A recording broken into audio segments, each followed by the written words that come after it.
Hello everyone, welcome to PWUGC NET. Welcome to this video session जहां पे आज हम बात करने वाले हैं about the 80th session of United Nations General Assembly. United Nations General Assembly का 80th सेशन चल रहा है। तो इस सेशन में कौन कौन पार्टिसिपेट कर रहा है, क्या मुद्दे डिस्कस होंगे, थीम क्या है और उसके साथ साथ यूएन की सदस्यता कैसे मिलती है, इन सब के बारे में हम विस्तार से बात करेंगे। यूनाइटेड नेशंस यानी संयुक्त राष्ट्र, जिसका एक प्रिंसिपल ऑर्गन है यूनाइटेड नेशंस जनरल असेंबली, उसका हर साल सितंबर के मंथ में सेशन होता है। जो भी यूएन का सदस्य है वो यूएनजीए का ऑटोमेटिकली सदस्य हो जाता है। तो इस समय यूएनजीए के जो टोटल मेंबर हैं वो है 193 countries. Now let's discuss about this session. 23 सितंबर को हमने देखा कि हाई लेवल जनरल डिबेट शुरू होती है इस 80th सेशन की, जिसे लगभग 150 लीडर्स एड्रेस करेंगे। यूनाइटेड नेशंस जनरल असेंबली का जो सेशन है वो हर साल सेकेंड ट्यूसडे ऑफ सितंबर को शुरू होता है, यानी कि इस बार 80th सेशन जो है वो आपका 9th ऑफ सितंबर को शुरू हो चुका था। 9th ऑफ सितंबर को शुरू हो चुका है, एजेंडा अडॉप्ट हो चुका था 9 सितंबर को, और जो भी एडमिनिस्ट्रेटिव वर्क है उसके लिए प्रोसेस शुरू हो चुका था।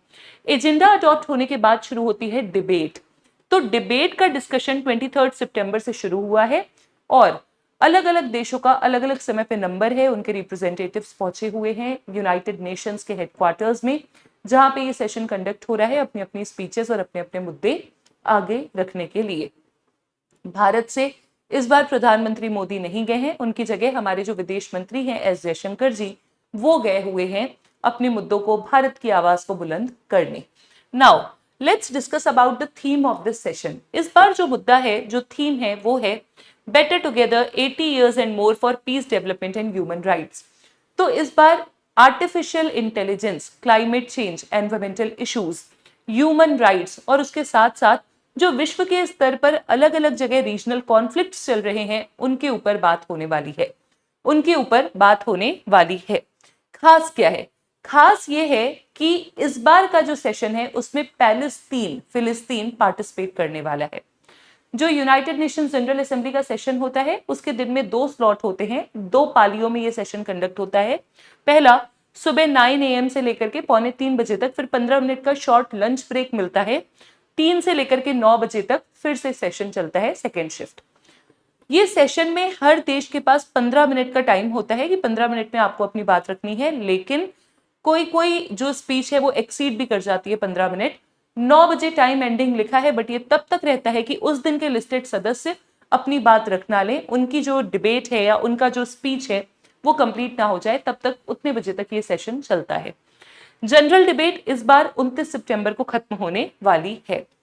अगर हम ऑर्डर ऑफ स्पीकर्स की बात करें तो सबसे पहले जो ओपनिंग होती है 23 सितंबर को जो जनरल डिबेट शुरू हुई, ओपनिंग की उसकी एंटोनियो ग्यूटेरस ने, जो कि अभी सेक्रेटरी जनरल हैं।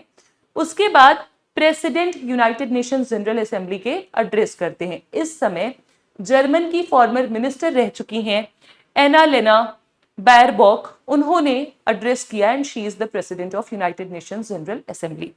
उसके बाद ब्राजील नंबर 1 पे अपनी बात को रखता है। सिल्वा, ब्राजील के जो अभी प्राइम मिनिस्टर हैं लूला सिल्वा, वो गए हुए हैं। ब्राजील 1955 से कन्वेंशन चल रही है, प्रथा चल रही है कि 1959 से ब्राजील ही अपनी बात रखता है सबसे पहले, और उसके बाद followed by United states of America, यानी डोनाल्ड ट्रंप इस बार अपनी बात रखेंगे, और उसके बाद फिर बाकी देशों का नंबर एल्गोरिदम से तय किया जाता है। First will be Brazil, second will be US. इस बार ब्राजील और यूएस की थोड़ी ताना बाना भी चल रहा है, बिकॉज डोनाल्ड ट्रंप जो अभी ब्राजील के हेड हैं, हेड ऑफ स्टेट हैं, उनसे उनका पॉलिटिकल पार्टी का अफिलिएशन नहीं अच्छा है। मतलब डोनाल्ड ट्रंप इससे पहले जो ब्राजील में पॉलिटिकल पार्टी थी उसको समर्थन देते थे। तो इस बार की स्पीचेस इन दोनों की बहुत ही देखने वाली, बहुत ही इंटरेस्टिंग रही। Now let's come to another point. कौन कौन पार्टिसिपेट करेगा? 150 प्लस कंट्रीज पार्टिसिपेट करेंगी, including European Union, Vatican City, Palestine. Vatican City और पैलेस्टीन अभी नॉन मेंबर ऑब्जर्वर्स हैं। वेटिकन सिटी का केस अलग है, पैलेस्टीन का केस क्या है? अभी यूनाइटेड नेशंस जनरल असेंबली के सेशन के ठीक पहले कुछ देश जैसे कि France, Saudi Arabia, Canada, Palestine को एक कंट्री का स्टेटस देते हैं, पैलेस्तीन को रिकॉग्नाइज करते हैं। And with this, what we have seen is 157 countries out of 193 countries have already recognized Palestine. It means 81% of international community has recognized Palestine. Palestine को recognition देने वाली लगभग 81% इंटरनेशनल कम्युनिटी अग्री कर चुकी है। इंडिया ने 1988 में ही पैलेस्तीन को रिकॉग्निशन दे दिया था। ध्यान रखिएगा, आपके एग्जाम में पूछा जा सकता है यूएस और इजराइल कभी भी पैलेस्तीन को रिकॉग्निशन नहीं दे सकते हैं। नाउ पैलेस्तीन को जब 81% कम्युनिटी ने अपना रिकॉग्निशन दे दिया है, तब पैलेस्तीन सदस्य क्यों नहीं बन पा रहा है, क्यों अभी तक नॉन मेंबर ऑब्जर्वर है? उसके पीछे की कहानी के लिए आपको समझना होगा कि who can be the member of United Nations. Now अगर किसी देश को यूनाइटेड नेशन जनरल असेंबली की सदस्यता चाहिए, यूएन की सदस्यता चाहिए, तो सबसे पहले उन्हें एप्लीकेशन देनी पड़ेगी। एक देश office of UN secretary general को एप्लीकेशन देता है और कहता है कि हम यूएन की सदस्यता चाहते हैं, सदस्यता के बदले में हम यूएन चार्टर का रिस्पेक्ट करते हैं और उसे एक्सेप्ट करते हैं। जब एप्लीकेशन आपने सबमिट कर दी, उसके बाद यूएनएससी सुरक्षा परिषद को रिकमेंडेशन देनी होगी आपके नाम की, और बस यहीं पे पूरा का पूरा गेम होता है। यूएनएससी की रिकमेंडेशन, यूएनएससी उस एप्लीकेशन को रिव्यू करके फिर उसके बाद कम से कम 9 वोट्स से रिकमेंडेशन देती है और नो वीटो अगेंस्ट होना चाहिए। अब ये 9 वोट्स और नो वीटो अगेंस्ट क्या है? देखिए, यूएनएससी में है 10+5 मेंबर्स, 5 है परमानेंट मेंबर्स। कौन कौन से हैं परमानेंट मेंबर्स, वो आप मुझे कमेंट बॉक्स में बताएंगे, और 10 है नॉन परमानेंट मेंबर्स।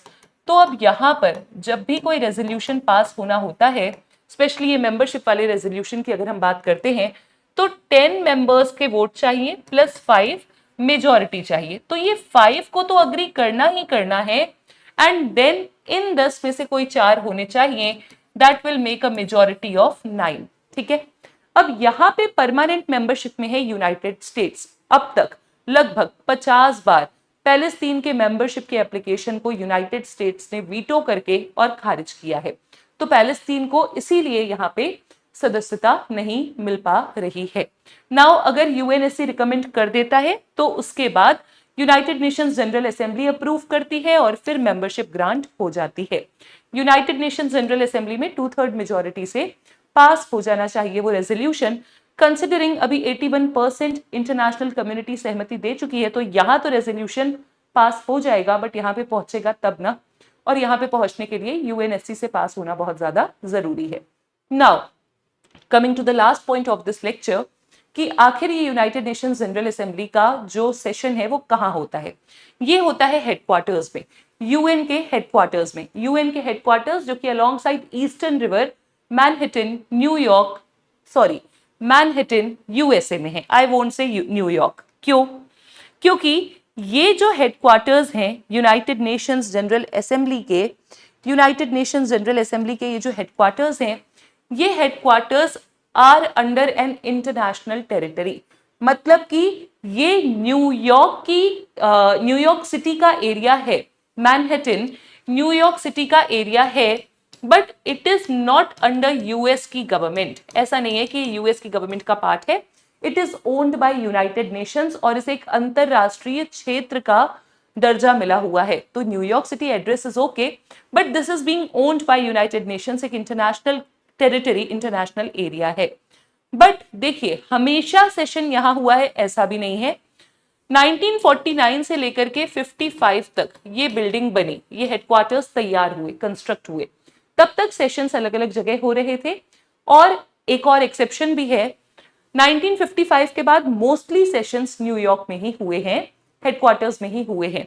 एक और आपका एक्सेप्शन है, वो है 1988, जब सेशन हुआ था जेनेवा स्विट्जरलैंड में। क्यों?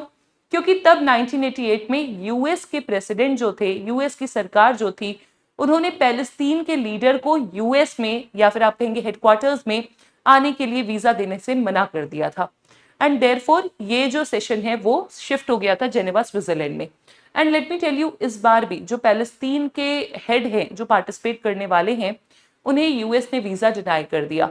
यूएस के वीजा डिनाइल के बाद अब वो वर्चुअली पार्टिसिपेट करेंगे, वो ऑनलाइन अपने एक लाइव लिंक के द्वारा अपना लेक्चर, अपनी स्पीच देंगे। So this is it about United Nations General Assembly 80th session.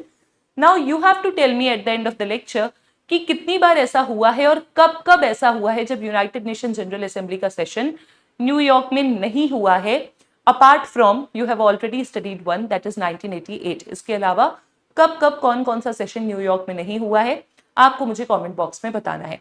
This is it for today. I hope you all enjoyed this, found this informative. Thank you so much.